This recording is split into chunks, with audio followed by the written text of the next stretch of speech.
So, as we are jumping back into our morning meeting, we're going to do a breakout room so that you guys can discuss in a smaller group what you're looking forward to this year as we start our STEM Academies. The groups will be mixed. You'll have about 5 minutes to share and discuss.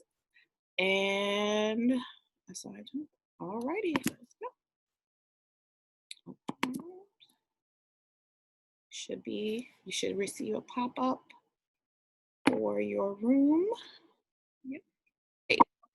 Awesome. So we're all back. And so we have 5 breakout groups. And so we can have one person from each group kind of share overview of what you guys talked about. So let's see, breakout room 1, we had Glasper, Ely, Baines, and Beckford. Do we have a representative to speak for that group? I can speak for that group. Okay. Oh, okay. In our group, we basically talked about the benefits that STEM can bring to our school and how it can actually ignite the fire in our students to help them to want to learn more and to apply what they're learning in STEM to other career areas, not just engineering careers, but careers that allow for them to have a STEM mindset, which can be any type of career in general. But we're curious about how it's going to look within the school. We want to make sure that the kids reap the full benefits of it. But overall, we're just really excited about the potential that it can bring.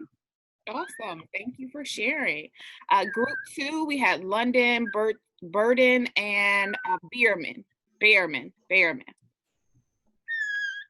Do you have a representative to speak for that group? Yeah. I was gonna say, Ms. Burton, did you want to go? Or you want me to go? All right. So I'm transitioning in the house. Yes, ma'am. All right. So we kind of talked about essentially this being a new start on so many fronts. I mean, we just kind of talked about the opportunity with COVID happening, kind of seeing some of obviously it's a really terrible situation, but thinking about some of the upside from it. We talked about the opportunity to really just build a brand new team with the STEM Academy, but then also having the time to kind of slow down and reflect. That's especially around March and April where school can get really hectic and you're kind of just pushing to get to the finish line. And this is, kind of presented us with an opportunity to, kind of reset and reflect. So we're excited about rolling that right into our STEM Academy. Awesome.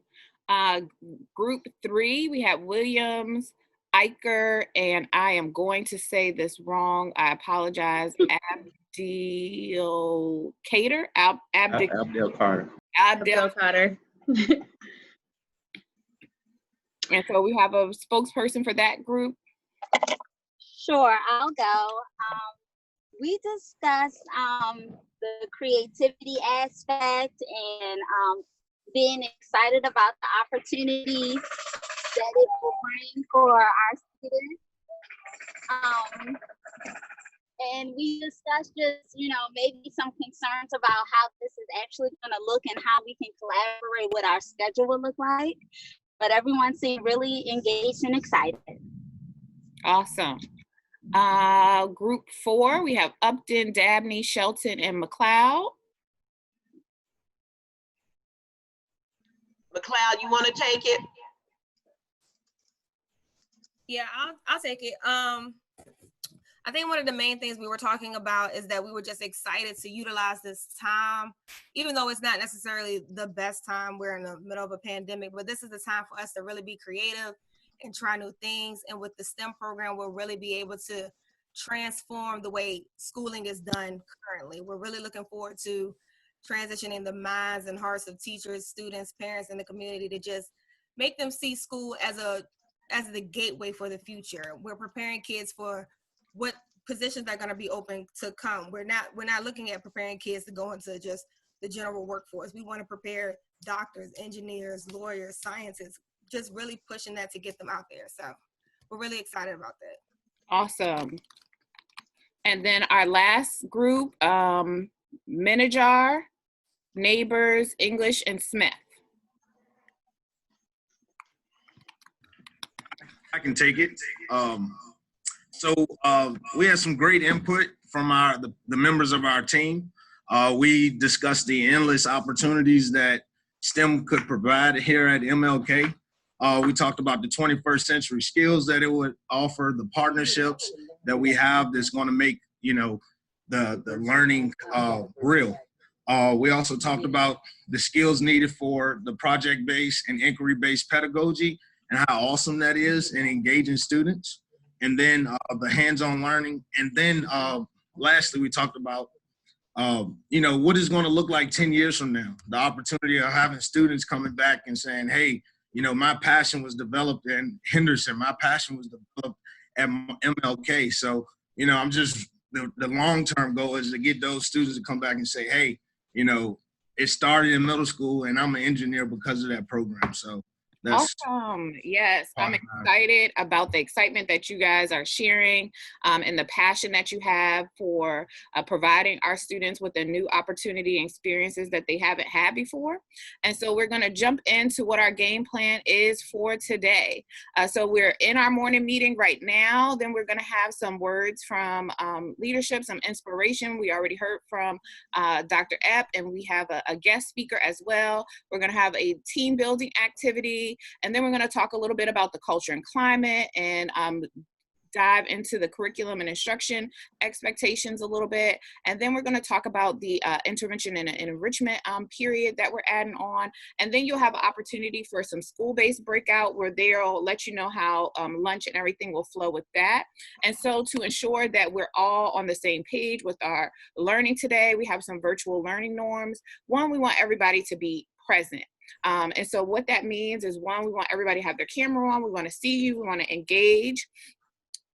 We know that, we have created home offices, and so that comes with some distractions, and we understand. So we just ask that if you're not talking actively, that you put your mic on mute, because some of the background noises may overshadow some of the person that's talking at that time. So just to keep that in mind, and then should be present in this moment. And so we know that you have a inbox of emails that are waiting for you after this is over, and they'll still be there.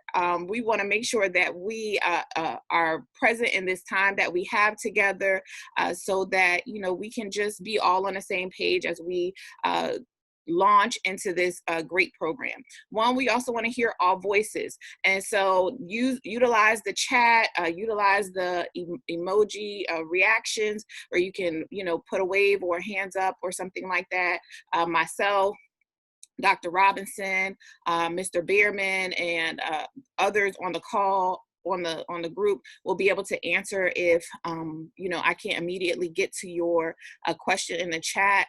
Take an inquiry stance, ask questions, inquire, and then lastly, assume positive intent. We all shared all the things that we're looking forward to as we go into this year, and so everybody is going into this with a positive mindset and wanting to do the best for our kids. And so go into it with that expectation. And sometimes, we know that passion can be perceived not positively. And if it isn't, take responsibility for the impact that has, and engage in conversation with that individual. All right. And so let's go ahead and jump in. Dr. Robinson. Had to remember to unmute. Sorry, my bad. All right, so you guys ready for another round of excitement? Let's do it. All right, so this next piece, we want to call it Shout It Out. And so basically it works like this. When you hear me shout out your content area, you're going to unmute your mic and clap twice. So we're gonna give an example, and Dr. Wright is gonna join me. She's been voluntold to be my unmute your mic, Dr. Wright. So Dr. Wright is going to join me, and what I'm gonna do is I'm gonna say, shout out to the managers, and she's gonna clap twice. So shout out to the managers. Okay, come on, we gotta get it together. Come on, Dr. Wright. All right, ready? Let's go. Shout out to the managers. You are late. All right, so the virtual stuff has us doing like waves, and that's okay. Let's just have fun with this. You guys ready? Let's do it. All right, thank you, Dr. Wright. Shout out to English. You have to unmute your mic. Okay, all right, okay, we'll start again. Ready?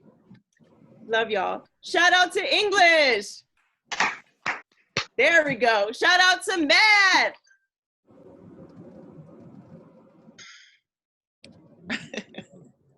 I Do you clap. have any math teachers on the call? I clap. Oh, there we go. Got it. Shout out to history. All right, get it. All right, shout out to science. Shout out to our STEM teachers. And can I get a shout out to our leadership and community partners? I heard snaps, see snaps and claps. Awesome, awesome, awesome. We are so excited and grateful to have you join us today. And so without further ado, let's move into our morning message.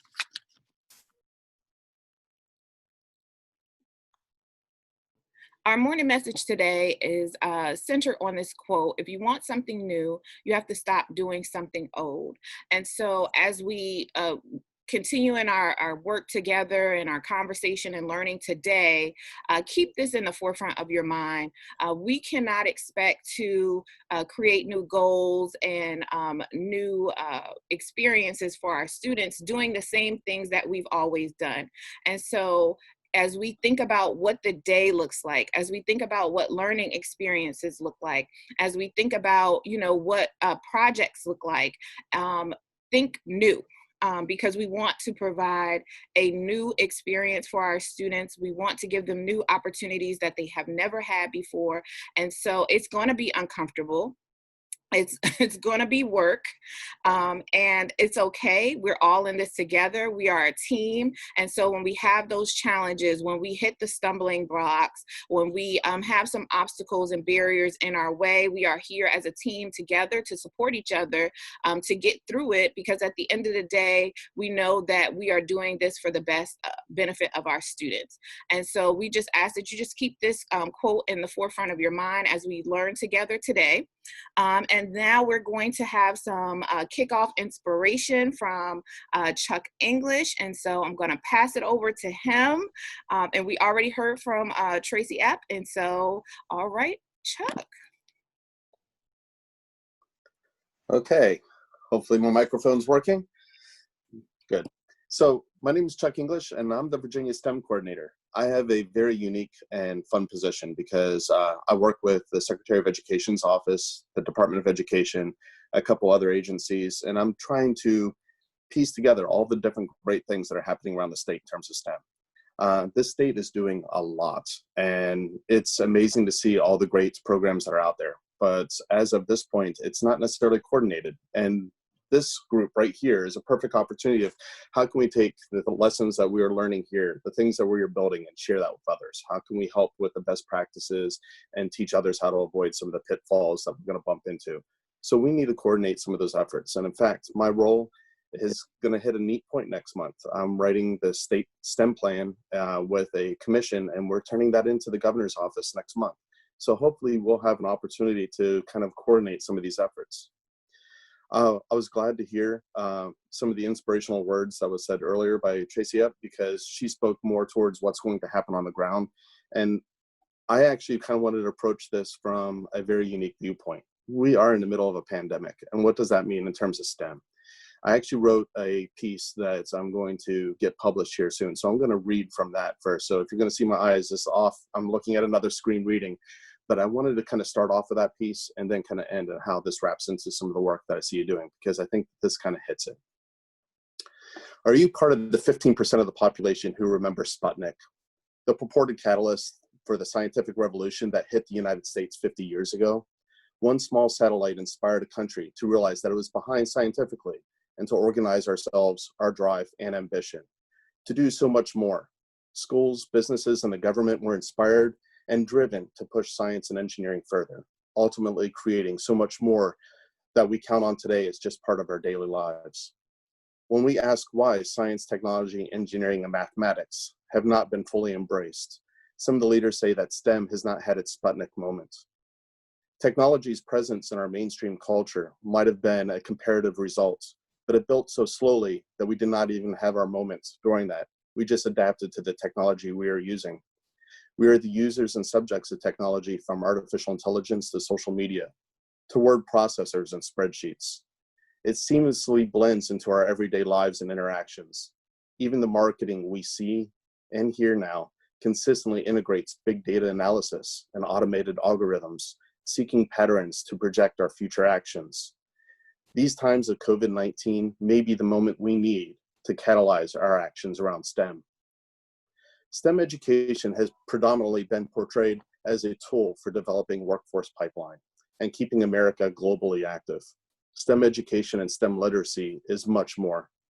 STEM literacy is the foundation of tools we need to make sense of our world, to notice and wonder, to ask questions, to critique your reasoning and the reasoning of others are central to understanding and making informed decisions about how we tackle global problems like the spread of infectious diseases. STEM is also the tools to understand and solve energy sustainability, biodiversity, climate change, and more. Does hand washing make a difference? Why? How much? How does social distancing work? What is the impact? What does it mean to flatten the curve? Why is this important? What policy and funding priorities will influence our situation? What personal lifestyle changes will affect our challenges? Right now, we need to have a citizenry and a culture that understands the integrated concepts of STEM to make sense of the world and consider the impact of our actions. It is this perspective and understanding that serves the collective community as we move forward in these uncertain times. COVID-19 presents a range of different problems, concerns, and scenarios that are approachable and understandable with STEM practices and STEM literacy. The problems exist both within and across content areas, demonstrating the natural integrative connection between science, technology, engineering, and math. Masks and other personal protection equipment, known as PPEs, are needed to help prevent the spread of COVID-19.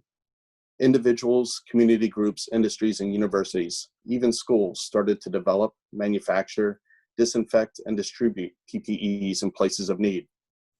This required thinking, problem solving, and practices revolve around STEM. Science and mathematical modeling can help us understand the spread of COVID-19 and how to design and engineer masks to better protect individuals. Mathematics, technology, and engineering are needed to design plans and program 3D printers, as well as to understand how to utilize distribution networks for the PPEs. Understanding, modeling, and projecting for the change in the numbers of PPEs applies mathematical and statistical practices and understandings of model spread and changes based upon variables, including policy decisions. This connects the expected curve of infections to the number of healthcare specialists needed, so production decisions can be made and acted upon. PPEs, as are many other opportunities and challenges, are able to connect the full cycle of STEM.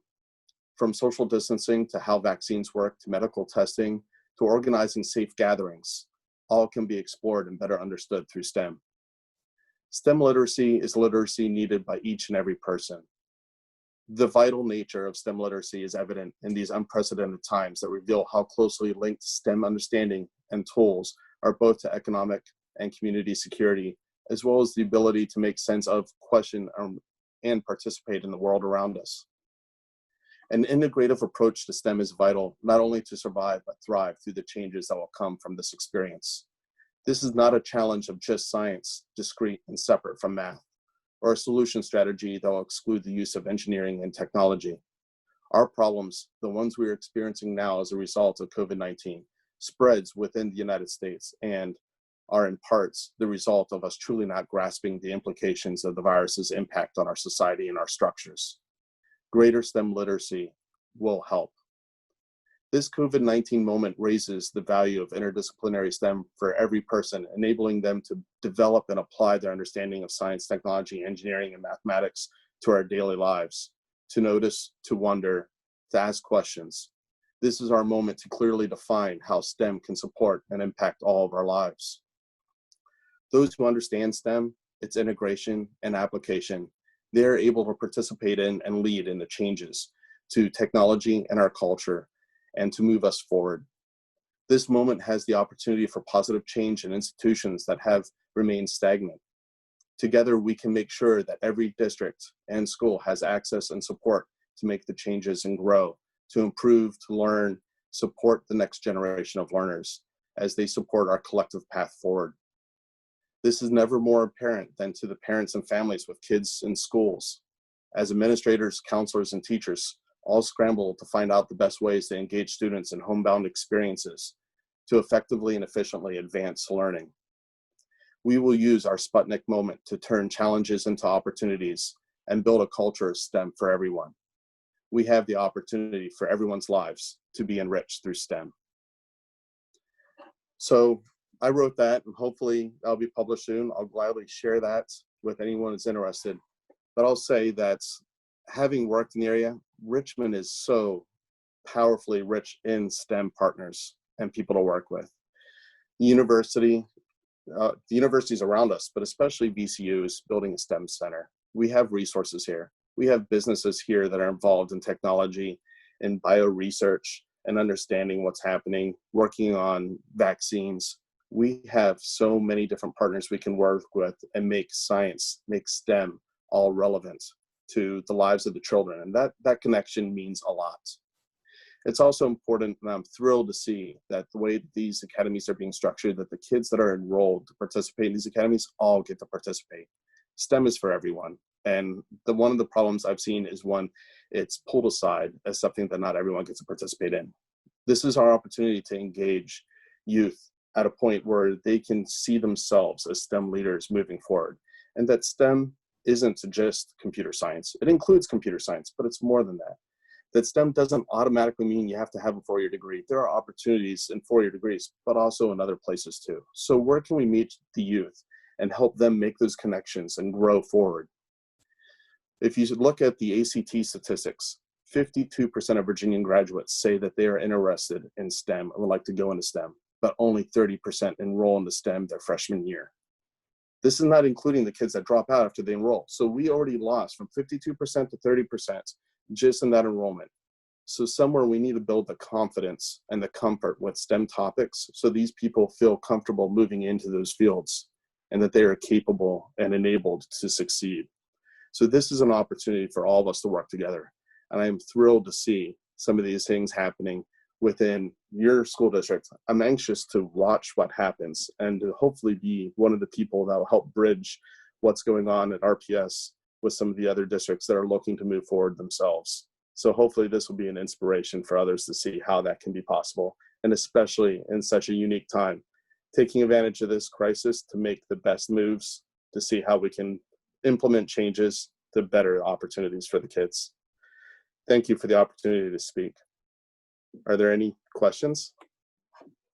Thank you, Chuck. Thank you. So just some takeaways. What I heard is that Richmond is on the cusp of, being a model for the whole state on how we do STEM education. No, but in that STEM is for everyone. And that is why we have modeled the programs in the way that we have, with not having the academic requirements and things of that nature, because we know that we can make it accessible to all students. And something else that you said that stood out is the positive change to institutions that have been stagnant. Now, I wouldn't put Richmond in that category, but just the positive change. And we are excited about that and that opportunity for our students. So if anyone has any questions, you can drop them in the chat or unmute yourself. We thank you again for taking some time out of your morning to share some words of inspiration and encouragement with us as we continue in this work.